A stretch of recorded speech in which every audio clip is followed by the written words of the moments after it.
Hey you guys, Miss Duncan here, just in case you couldn't tell because I'm obviously wearing my glasses and I don't normally do that, but my eyes needed a break from my contacts, so here we are in my glasses. Happy Wednesday, happy Earth Day. If you were on Google Meet with me this morning, I told you it was Earth Day. So today is day 3 of this new setup that we're doing, day 3 of our new book that we have. And so I told you guys that Monday is going to be Math Monday, Tuesdays are going to be Tell Me About It Tuesdays, which means we're doing some form of writing. Wednesdays is going to be I Wonder Why Wednesday. So generally it's going to have something to do with science, but I've had a lot of you just kind of tell me you want to learn about random things, and so that's kind of what Wednesdays are going to be for. If you have something that is interesting to you, that you want to just learn more about, then send me a message and I will try and fit it in on a Wednesday. And then you'll find out what Thursdays are tomorrow. Fridays, we'll keep fun Fridays. So today we're going to read chapters 5 and 6 of Because of Winn-Dixie. And then afterwards, I'll kind of tell you about what we're doing for Earth Day. I don't really have a full lesson for you. I'm going to end up posting an Earth Day video for you guys to watch. And then I made a fun outdoor scavenger hunt that you guys can do on a walk today. If you cannot go on a walk today, that's totally fine. Just do it when you can. But today is Earth Day, so it would be super fun. And who does not want to get outside during this quarantine that we've got going on, right? So, because of Winn-Dixie, here we go.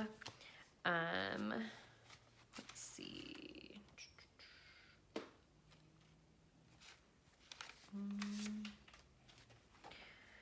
We read 3 and 4 yesterday, and remember that was kind of like the 10 things that she learned about her mom. You guys sent me 10 things about you on our Google Classroom, and I told you guys to try and think of things that Miss Duncan doesn't already know about you, so that is super fun. So, chapter 5.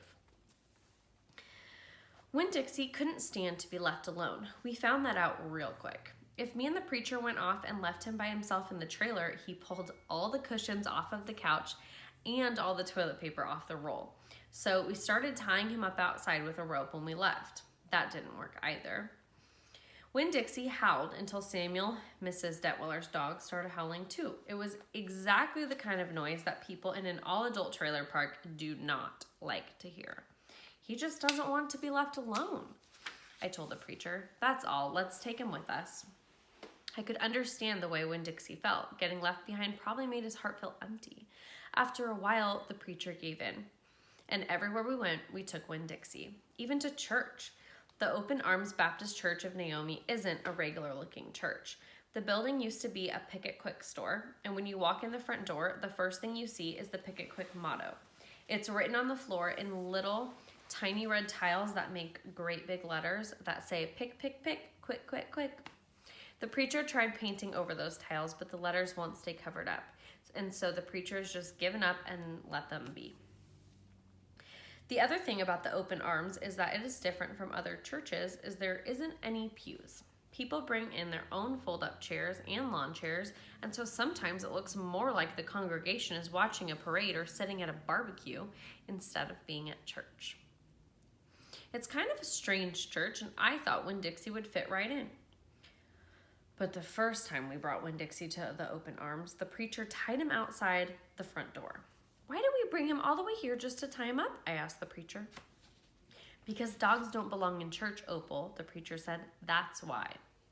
He tied Winn-Dixie up to a tree and said how there was lots of shade for him and that it ought to work out real good. Well, it didn't. The service started and there was some singing and some sharing and some praying, and then the preacher started preaching. And he wasn't but 2 or 3 words into his sermon when there was a terrible howl coming from outside. The preacher tried to ignore it.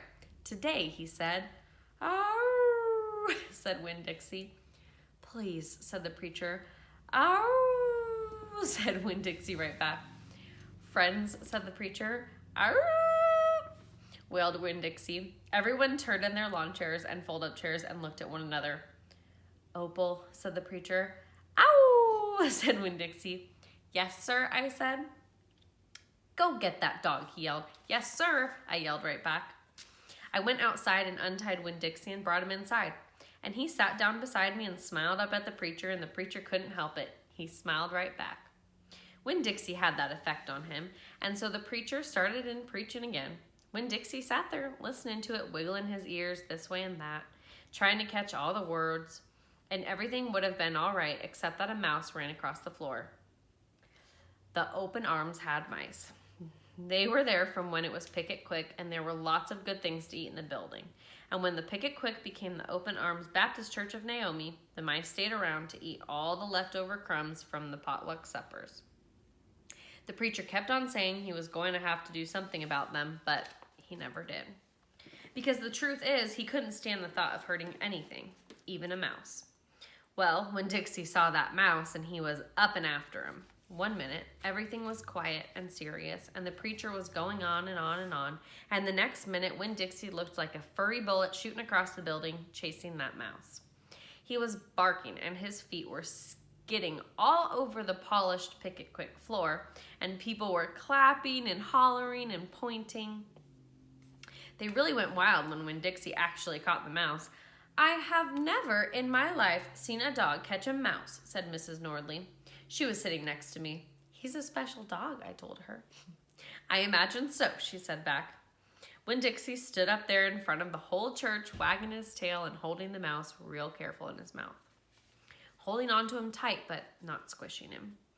I believe that mutt has got some retriever in him, said somebody behind me. That's a hunting dog. Winn-Dixie took the mouse over to the preacher and dropped it at his feet. And when the mouse tried to get away, Winn-Dixie put up his paw right on the mouse's tail. Then he smiled up at the preacher. He showed him all his teeth. The preacher looked down at the mouse. He looked at Winn-Dixie. He looked at me. He rubbed his nose. It got real quiet in the Picket Quick. Let us pray, the preacher finally said, for this mouse. And everybody started laughing and clapping. The preacher picked up the mouse by the tail and walked it and threw it out the front door of the Picket Quick, and everybody applauded again.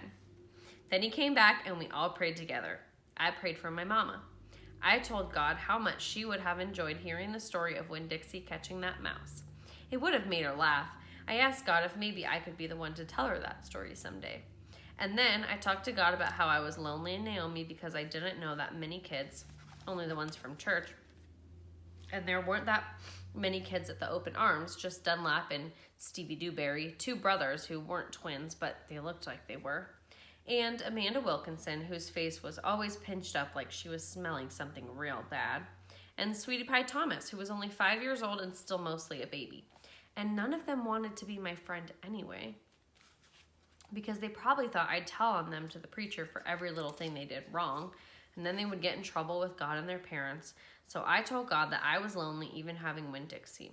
And finally, I prayed for the mouse, like the preacher suggested.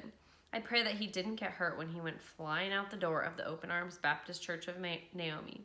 I prayed that he landed on a nice soft patch of grass. Chapter 6. I spent a lot of time that summer at the Herman W. Block Memorial Library. The Herman W. Block Memorial Library sounds like it would be a big fancy place, but it's not. It's just a little old house full of books, and Miss Franny Block is in charge of them all. She is a very small, very old woman with short gray hair, and she was the first friend I made in Naomi. It all started with Winn-Dixie not liking it when I went into the library because he couldn't go inside too. But I showed him how he could stand up on his hind legs and look in the window and see me in there, selecting my books, and he was okay as long as he could see me. But the thing was, the first time Miss Franny Block saw Winn-Dixie standing up on his hind legs like that, looking in the window, she didn't think he was a dog. She thought he was a bear. This is what happened. I was picking up my books and kind of humming to myself, and all of a sudden there was this loud and scary scream. I went running up to the front of the library, and there was Miss Franny Block sitting on the floor behind her desk. "Miss Franny," I said, "are you all right?" "A bear," she said. "A bear?" I asked. "He has come back," she said. "He has?" I asked. "Where is he?" "Out there," she said, and raising a finger, she pointed at Winn-Dixie, standing up on his hind legs, looking in the window for me. "Miss Franny Block," I said, "that's not a bear, that's a dog. That's my dog, Winn-Dixie." "Are you positive?" she asked. "Yes, ma'am," I told her. "I'm positive. He's my dog. I would know him anywhere." Miss Franny sat there trembling and shaking. "Come on," I said, "let me help you up. It's okay." I stuck out my hand, and Miss Franny took hold of it, and I pulled her up off the floor. She didn't weigh hardly anything at all. When she was standing on her feet, she started acting all embarrassed, saying how I must think she was a silly old lady mistaking a dog for a bear, but that she had a bad experience with a bear coming into the Herman W. Block Memorial Library a long time ago, and she had quite never gotten over it. "When did that happen?" I asked her. "Well," said Miss Franny, "it is a very long story." "That's okay," I told her. "I am like my mama in that I like to be told stories." "But before you start telling it, can Winn-Dixie come in and listen too? He gets lonely without me." "Well, I don't know," said Miss Franny. "Dogs are not allowed in the Herman W. Block Memorial Library." "He'll be good," I told her. "He's a dog who goes to church." And before I could say yes or no, before she could say yes or no, I went outside and got Winn-Dixie. And he came in and laid down with a humph and a sigh right at Miss Franny's feet. She looked down at him and said, "He most certainly is a large dog."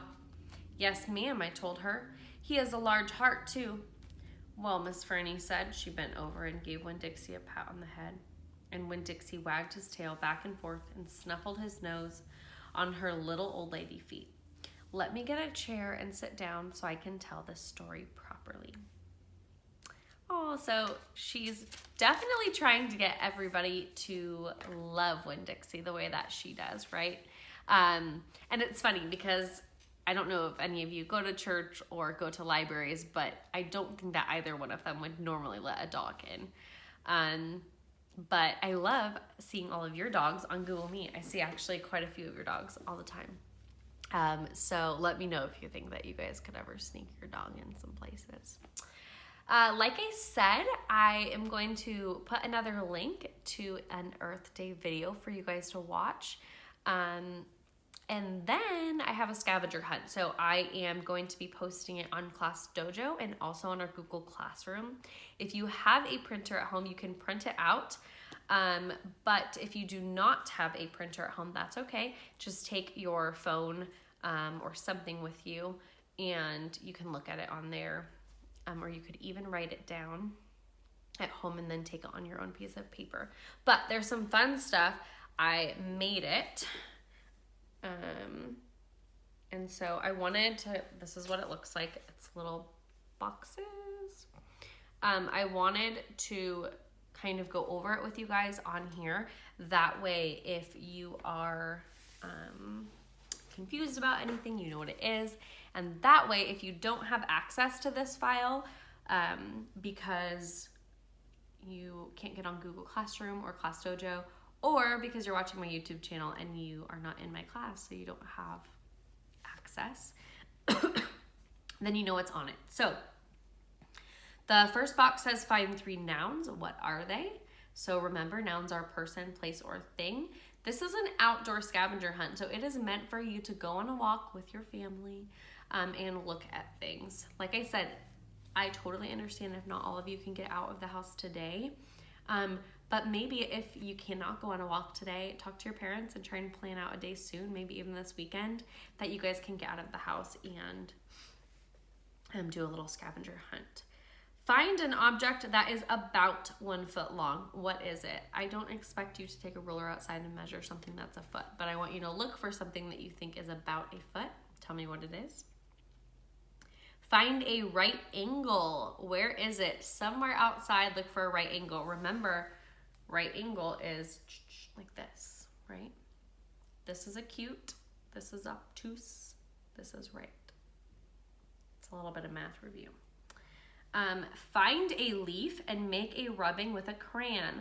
So what does Miss Duncan mean by that? If you've never done this before, what you're gonna do is you're gonna get a little leaf, and you're gonna put it under your piece of paper, and then you're gonna take a crayon really lightly and color.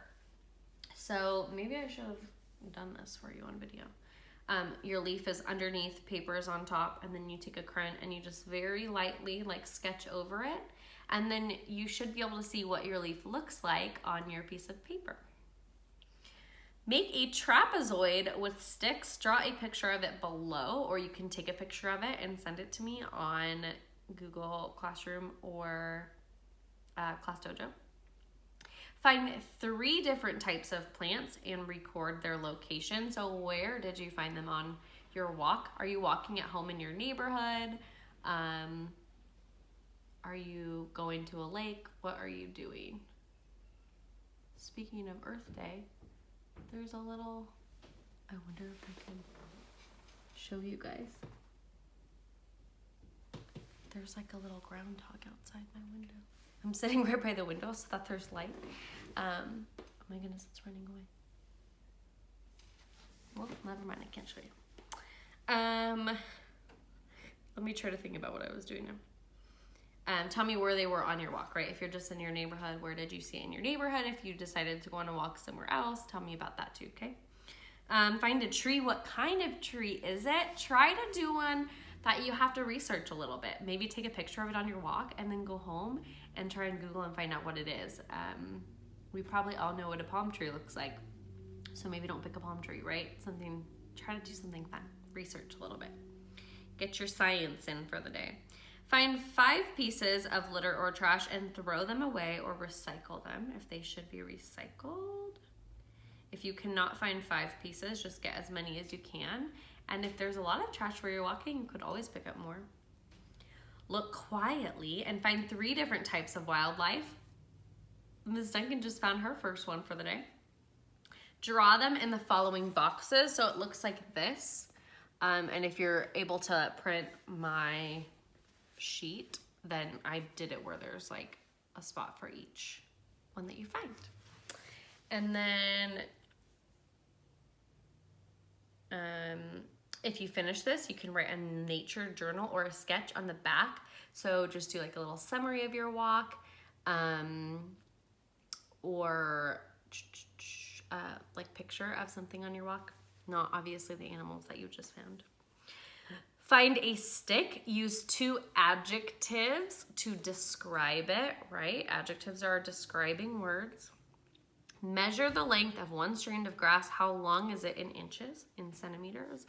If you do not have a ruler at home, you can always try to do it on your computer. You could pull one up on Google. Otherwise, don't worry about that one. Find a bird. Describe it or draw it below. What kind is it? Might be the same thing as the tree where you have to go home and do a little research afterwards. So if you can print this, great. It'll be super duper easy for you. If you can't, no worries. Take this with you on your scavenger hunt. Or you can spend a little bit of time copying this onto a plain piece of paper and then taking that with you. And yeah, I hope that you guys all get to go on your walks today. Tell me about your walks. If not today, try to do it soon, and still tell me even if it's next week when you finally get your scavenger hunt done. I still want to hear about it. But most of all, I hope you have a wonderful Earth Day. I hope you get to spend some time outside on this Earth Day, and do something good for the environment, like picking up some trash. And yeah, I will see you guys all tomorrow, Thursday, for our next fun day. I should see quite a few of you on Google Meet tomorrow, so hopefully I get to see you all. I will talk to you later. Bye.